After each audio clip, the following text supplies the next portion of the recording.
Bonjour, nous sommes jeudi 2 avril. Un petit tour chez Stevenson, Robert Louis Stevenson. Toute une série d'articles qui ont été publiés dans des revues. Des articles sur l'art du roman, l'art de l'écriture, son point de vue sur le réalisme, sur le style, sur l'écriture des autres aussi. Il y a tout un chapitre consacré à Victor Hugo. J'ai beaucoup aimé ce livre, je l'ai lu il y a une bonne vingtaine d'années. Et en le reparcourant, eh bien, je suis tombé sur ceci, une apologie des oisifs. Je vous lis le début et puis je passe quelques pages pour aller choisir un morceau de choix.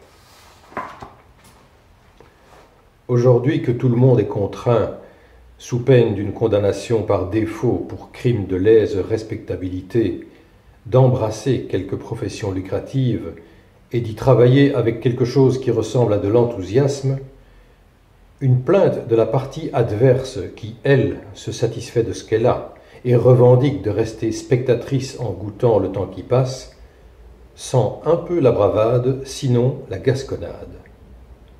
Pourtant, il ne devrait pas en être ainsi. L'oisiveté, ainsi qu'on l'appelle, qui ne consiste pas à ne rien faire, mais à faire beaucoup de ce qui n'est pas reconnu dans les formulaires dogmatiques de la classe dirigeante, a autant le droit de déclarer sa position que l'industrie elle-même.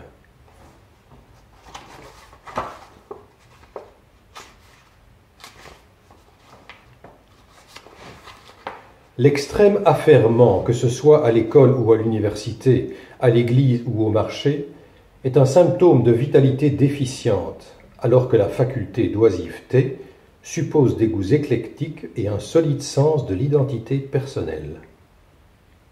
Il existe une sorte de mort-vivant, de gens usés qui sont à peine conscients de vivre, sinon dans l'exercice de quelque occupation conventionnelle. Amenez ces individus à la campagne. Faites-les monter à bord d'un navire et vous verrez comme ils regrettent déjà leur bureau et leur salle d'études. Ils n'éprouvent aucune curiosité. Ils sont incapables de s'abandonner aux sollicitations du hasard. Ils ne prennent aucun plaisir à exercer pour le plaisir leurs facultés et, à moins que la nécessité ne les remue à coups de bâton, ils restent là, immobiles. Rien ne sert de leur parler. Ils ne peuvent pas être oisifs. Leur nature n'est pas assez généreuse et toutes ces heures qui ne sont pas consacrées à peiner furieusement dans le moulin à or, ils les passent dans une espèce de coma. Quand ils ne sont pas obligés d'aller au bureau, quand ils n'ont pas faim, ni même le cœur à boire, le monde vivant qui les entoure est pour eux un néant. S'il leur faut attendre un train pendant 1 heure ou 2, ils sombrent les yeux ouverts dans une transe de stupeur. Allez voir, on croirait qu'il n'y a rien à regarder ni personne à qui parler, qu'ils sont peut-être paralysés ou bien aliénés. Et pourtant, il est fort possible qu'à leur façon, ils soient d'ardents travailleurs, avec un œil aigu pour toutes les fautes professionnelles ou la moindre variation des cours. Ils sont allés à l'école et à l'université, mais durant tout ce temps, ils n'ont eu leur regard fixé que sur la médaille à gagner. Ils se sont aventurés dans le monde et se sont mêlés à des gens intelligents, mais en ne pensant constamment qu'à leurs propres affaires.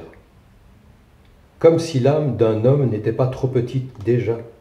Ils ont rapetissé et rétréci la leur par une vie vouée uniquement au travail, sans jamais la moindre fantaisie, jusqu'à ce qu'ils se retrouvent à 40 ans sur le quai d'une gare, attendant un train, apathiques, l'esprit vide, sans aucun sujet d'amusement et pas une idée dans la tête.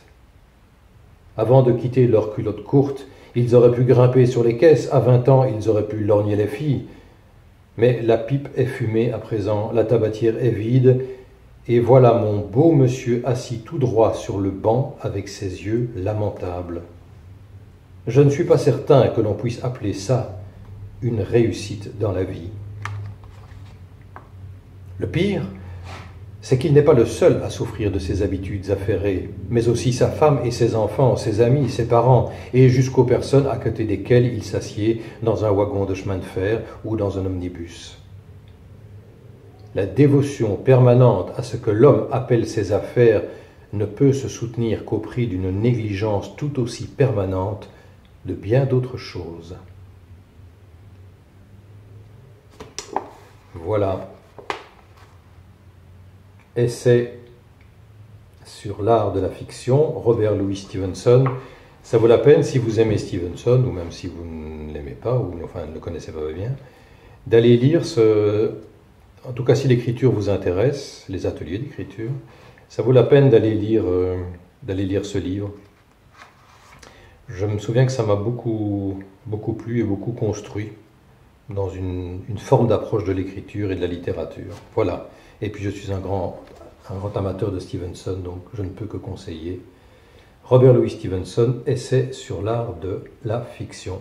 Voilà, je vous souhaite une bonne journée et puis on se retrouve bientôt.